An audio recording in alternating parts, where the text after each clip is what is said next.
آبرو لٹنے کا، میری ماں عزت کے چلے جانے کے بعد، آبرو کے چلے جانے کے بعد، جسم سے روح نکل جانے کے بعد اس کی کیا حیثیت باقی رہتی ہے؟ کیا ہو گیا ہے؟ کون سے سیریل نے تجھے تباہ کر دیا ہے؟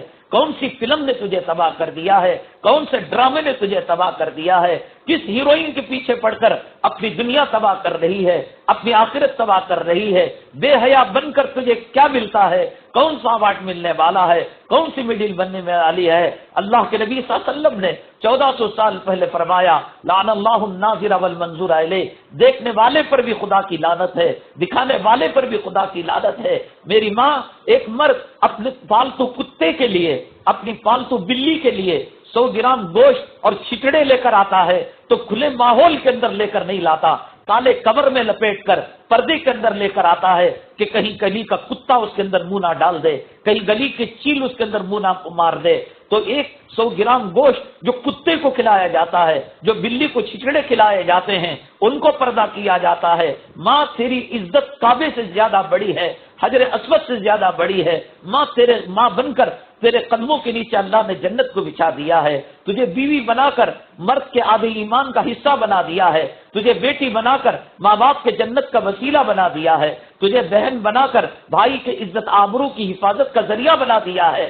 کیا تیری کوئی مقام نہیں؟ کیا تیری کوئی عزت نہیں؟ گلی کے اندر چلنے پھرنے والا کافر، مشرک، غیر اللہ کا پجاری، بتوں کا پجاری تیرے چہرے کو دیکھ کر، تیرے گالوں کو دیکھ کر، تیرے سینے کو دیکھ کر، تیرے پیشاب پاخانے کی جگہ کو دیکھ کر وہ غلط تصورات کرے، کیا اس کے لیے تو پیدا کی گئی ہے؟ کیا اس کے لیے اللہ تعالیٰ نے تجھے وجود بخشا ہے؟ ماں، تجھے گوارا ہے کہ تیرے جسم کا سودا کیا جائے، تیرے جسم کا کھلواڑا کیا جائے؟ فقہا نے، مشائخ میں، کتابوں میں لکھا ہے، جو عورت بے پردہ گھر سے باہر نکلتی ہے اور پھر اسی حالت کے اندر وہ گھر میں آتی ہے اور نماز پڑھتی ہے، حالانکہ فتوے کے اعتبار سے کسی کتاب میں مسئلہ نہیں لکھا ہے، لیکن مشائخ نے لکھا ہے اس کو چاہیے کہ غسل جنابت کر کر وہ اپنی آگے کی نماز پڑھے، حالانکہ زنا نہیں کیا، بدکاری نہیں کی اور اس کی جنابت نہیں ٹوٹی، اس کی طہارت نہیں ٹوٹی، لیکن مشائخ کہتے ہیں کہ دیکھنے والے نے اپنی زنا کی نظروں کے تیر اس کے اوپر گاڑے،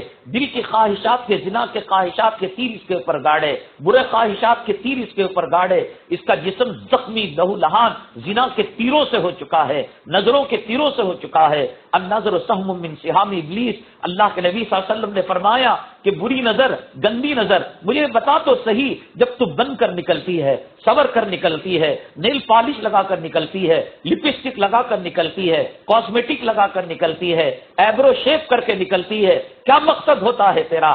اللہ کے نبی صلی اللہ علیہ وسلم نے فرمایا حدیث کے اندر کہ اگر خدا کے بعد کسی کا سجدہ کسی کو جائز ہوتا، حدیث قدسی میں فرمایا، اللہ فرماتے ہیں کہ میں عورت کو حکم دیتا کہ وہ خامن کے لیے سجدہ کرے، جس خامن کے لیے سجدے کی اجازت دوسرے نمبر پر تھی، اس کے سامنے برے کپڑوں کے ساتھ، پسینوں کے کپڑوں کے ساتھ، پیاز اور لہسن کی بدبو کے ساتھ اور غیروں کی محفل کے اندر جائے، شادی کی محفل کے اندر جائے، برتھ ڈے کی محفل کے اندر جائے، شاپنگ کمپلیکس جائے، شاپنگ مال جائے، بتا تو صحیح ماں، یہ نیل پالش لگانا کس لیے ہے؟ یہ لپسٹک لگانا کس لیے ہے؟ تیری شرم کو کیا ہو گیا؟ تیری غیرت کو کیا ہو گیا؟ تیری حیا کو کیا ہو گیا؟ جو اس قسم کی خاتون ہو اس کی کوکھ سے کون پیدا ہوگا؟ وقت کا ابو جہل پیدا ہوگا یا سلطان صلاح الدین پیدا ہوں گے؟ وقت کا ابو لہب پیدا ہوگا یا ٹیپو سلطان شہید پیدا ہوں گے؟ غازی مجاہد شہید پیدا ہوں گے یا وقت کے غدار اسلام کے دشمن پیدا ہوں گے، علماء کے دشمن پیدا ہوں گے؟ میری ماں، آج اگر سماج تباہ ہو رہا ہے، سوسائٹی تباہ ہو رہی ہے، نوجوان طبقہ برباد ہو رہا ہے، میری ماں، نہ خانخواہ اس کو درست کر سکتی ہے، نہ کوئی تحریک اس کو راہ راست پر لا سکتی ہے، نہ کوئی جماعت اس کو راہ راست پر لا سکتی ہے، نہ کوئی دارالعلوم اس کو راہ راست پر لا سکتا ہے، نہ کوئی ادارہ اور تنظیم اس کو راہ راست پر لا سکتی ہے۔ میری ماں، تیرا تقوی اور تیری راز بازی، تیری شرم، تیری حیا، تیرا تقدس، تیری پاک دامنی آج معاشرے کے اندر انقلاب کا ذریعہ بن سکتی ہے، معاشرے کو سدھارنے کا ذریعہ بن سکتی ہے۔ میری ماں، تیرے تقوی کا اثرات تیرے خون کے ذریعے سے، دودھ کے قطرات کے ذریعے سے اور تیری گود کے ذریعے سے، کوک کے ذریعے سے، تیری ہواؤں کے ذریعے سے تیری اولاد پر مرتب ہوں گے۔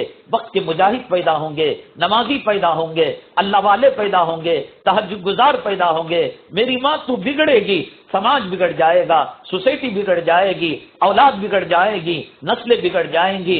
میری ماں تو نے چاہا تو حضرت اکرمہ جو ابو جہل کے خون سے بنے تھے، ابو جہل کے گھرانے کا آدمی تھا اور پکا اسلام کا دشمن تھا، مسلمانوں کا دشمن تھا، میری ماں تو نے چاہی ابو جہل کے گھرانے کے فرد کو راہ راست پر تو لانے والی تھی، ابو جہل کے گھرانے کے فرد کو ہدایت سے مالا مال کرانے والی تو تھی، تو نبی کے دربار میں چلی گئی، اپنا دوپٹہ اپنا آنچل نبی کے قدموں پر ڈال دیا اور کہا اکرمہ کو معافی دے دو۔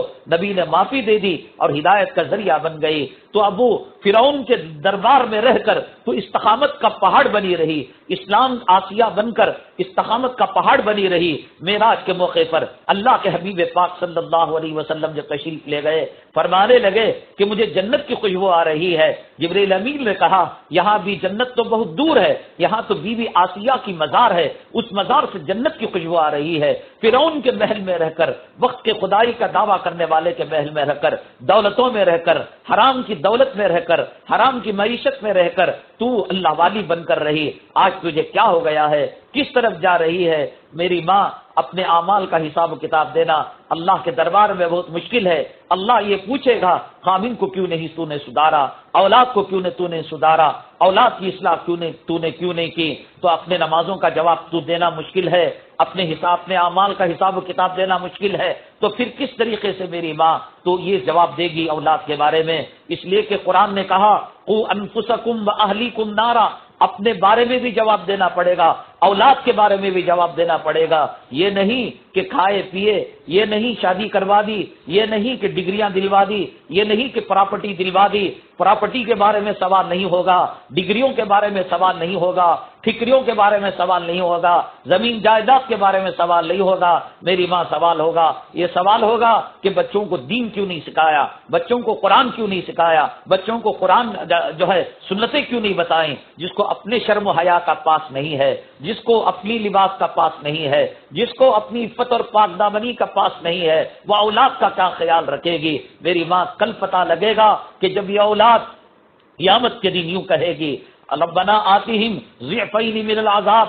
والعنہم لانا کبیرا، اللہ یہ میری ماں کو جہنم میں دگنا عذاب دینا، یہ میرے باپ کو دگنا عذاب دینا، جس کے لیے تو جان چھڑکا کرتی تھی، جس کے لیے تو راتوں کو جگا کرتی تھی، جس کے لیے تو محنت مشقت کیا کرتی تھی۔ میری ماں، یہی بے حیا بچی، یہی بے حیا لڑکا، یہی داڑھی مڈا لڑکا، یہی بے نمازی لڑکا قیامت کے دن اللہ کے دربار میں ہاتھ اٹھا کر تیرے دودھ کے ساتھ غداری کرے گا، تیرے خون کے قطروں کے ساتھ غداری کرے گا، تیری کوکھ کے اندر جو 9 ماہ رہا اس کے ساتھ غداری کرے گا، اور ساتھ یوں کہے گا آتیہم ضعفین من العذاب، اللہ میں گمراہ ہوں، میں بے نمازی ہوں، مجھے قرآن پڑھنا نہیں آتا، مجھے سنتوں پر عمل نہیں آتا، اور مجھے حق و باطل کی تمیز نہیں، اس میں میرا قصور نہیں، میری ماں کی تربیت کا قصور ہے، میرے باپ کی تربیت کا قصور ہے۔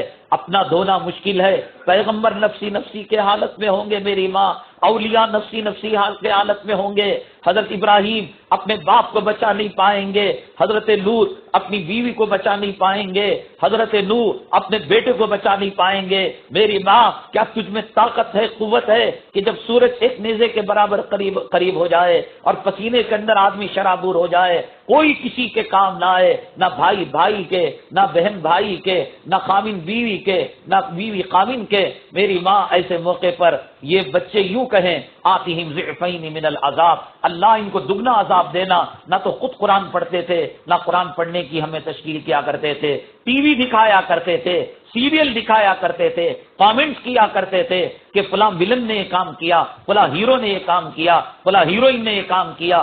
عید برات آتی تھی تو ان ہیرو ہیروئنوں کو دیکھ دیکھ کر کپڑے بنایا کرتے تھے، ہمارے برقعے ٹائٹ کیا کرتے تھے، ہمارے کپڑوں کو چست کیا کرتے تھے، ہمارے دوپٹے کو سر سے ہٹایا کرتے تھے، ہمارے حسن اور میک اپ کو دوسروں کو دکھایا کرتے تھے، عید برات کے موقع پر دوسروں کو ہاتھ ملایا کرتے تھے، گلے ملایا کرتے تھے۔